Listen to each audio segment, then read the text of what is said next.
প্রধানমন্ত্রী শেখ হাসিনা মুক্তিযোদ্ধাদের সম্মানিত করেছেন, ভাতা দ্বিগুণ করেছেন এবং মারা গেলে জাতীয় পতাকা দিয়ে সমাহিত করার যে সম্মান সেটি প্রধানমন্ত্রী শেখ হাসিনা দিয়েছেন।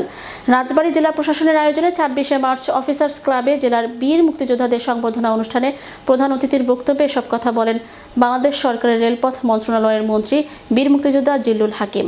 জেলা প্রশাসক আবু কায়সার খানের সভাপতিত্বে আলোচনা সভায় বিশেষ অতিথির বক্তব্য রাখেন police super G M Abul Kalam Azad, civil surgeon doctor Ibrahim Titon, বীর মুক্তিযোদ্ধা ফকির আব্দুল জব্বার, বীর মুক্তিযোদ্ধা আব্দুল জলিল, বীর মুক্তিযোদ্ধা সিরাজ আহমেদ প্রমুখ। আমি এই অনুষ্ঠানটা প্রতি বছরই